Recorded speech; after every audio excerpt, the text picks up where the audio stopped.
Sigue en pie el conflicto entre Rusia y Ucrania. ¿Qué pasará finalmente? Eso en realidad no lo sabemos, pero lo que sí sabemos, y atención a los que no lo saben, es que lo que está aconteciendo actualmente con Rusia es muy similar a lo que aconteció con Alemania luego de la Primera Guerra Mundial y poco antes de la Segunda. Les invitamos a que nos acompañen en este capítulo para que juntos hagamos una pequeña retrospectiva y tomemos algunos datos históricos que de seguro nos trillarán el camino para analizar el presente. A lo largo del conflicto bélico ruso-ucraniano ha surgido una gran diversidad de informaciones, tanto positivas como negativas, grandes, pequeñas, ciertas y falsas.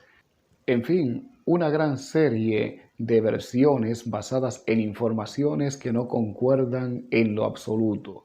Por ejemplo, en un momento determinado se nos informa de parte de algunos medios de comunicación que Rusia está masacrando a Ucrania, pero al mismo tiempo otros medios nos informan que Rusia ha encontrado una gran resistencia de parte de Ucrania, lo que ha impedido que sus tropas puedan avanzar. Esto como que a veces nos lleva a pensar que estamos enfrente de dos conflictos en lugar de uno. Entonces, lo que nosotros debemos tomar en cuenta al margen de ese bombardeo de informaciones es que muchos de esos medios de comunicación lo que están haciendo no es otra cosa que cumplir su objetivo, llevar a feliz término su propósito, que es inclinar la balanza hacia el lado favorito, el lado preferido. Y esto da aquiescencia, da sentido a las aseveraciones que hace Noam Chomsky cuando dice que el propósito de los medios masivos no es tanto informar o reportar lo que sucede, sino más bien dar forma a la opinión pública de acuerdo a las agendas del poder corporativo dominante. Y esto es, vamos a decir, un camino muy recto que no tiene perdedera, porque es una realidad la que plantea este gran filósofo Noam Chomsky, que ese es el propósito de los medios masivos. Entrando ya en lo que respecta al análisis del tema y pasando al plano histórico, recordemos que Alemania perdió la Primera Guerra Mundial y en ese mismo contexto perdió parte de sus territorios. También recordemos que en ese entonces Alemania era que encabezaba o lideraba ese imperio austrohúngaro, pues lo perdió en esa guerra. Y más adelante, ya acercándonos a la Segunda Guerra Mundial, en el año 1938, con el propósito de evitar que Alemania volviera a entrar en conflictos bélicos con esos países, lo que sucede es que se convoca a una reunión, tanto el primer ministro de Inglaterra, Arthur Chamberlain, y el primer ministro de Francia, Edouard Daladier, con Adolfo Hitler y con Benito Mussolini, quien era el dictador de Italia en ese momento, como mismo lo fue Adolfo Hitler de Alemania. Pues esto se hizo con el propósito de evitar que se volviese a ese conflicto bélico.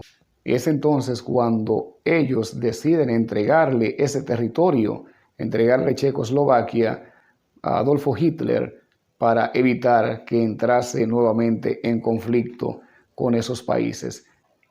Luego de refrescarnos la memoria con esos acontecimientos históricos, pasemos ahora al plano actual y recordemos que antes de suscitarse el conflicto entre Rusia y Ucrania, quienes estaban mediando o en conversación con Vladimir Putin eran Joe Biden, presidente de los Estados Unidos, Antony Blinken, secretario de Estado de los Estados Unidos, Emmanuel Macron, presidente de Francia, y Olaf Scholz, canciller de Alemania.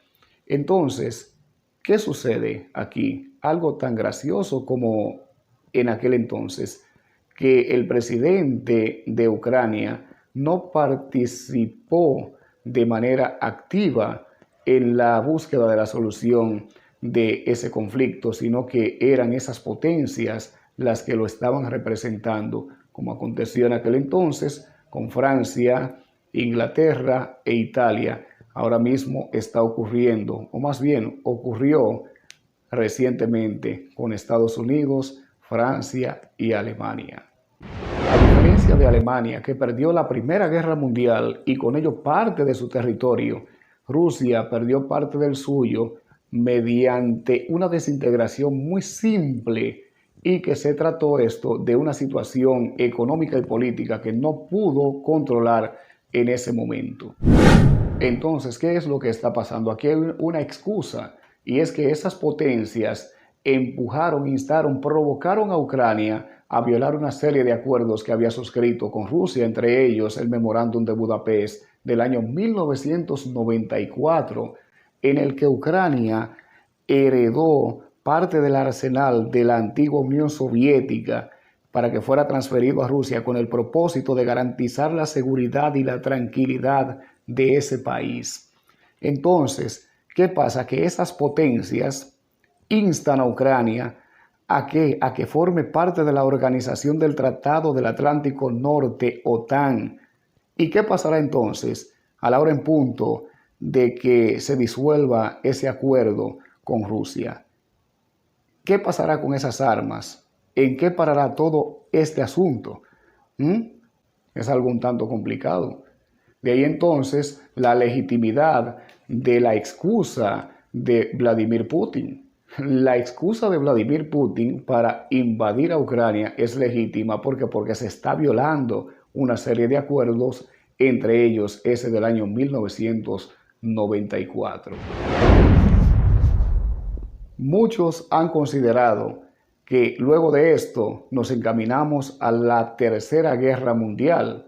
Nosotros, por nuestra parte, no opinamos lo mismo, o sea, no nos hacemos eco de esa versión. Lo que sí hacemos es que tomamos en cuenta esos acontecimientos históricos, los analizamos, los comparamos con la actualidad y al final entendemos que por el contraste o por la similitud que hay entre ambas partes, es muy probable que esto no se lleve a consumación. Lo que se procura con esto tal vez no es que se produzca la Tercera Guerra Mundial, pues puede esconderse algo para nosotros muy misterioso detrás de todo esto.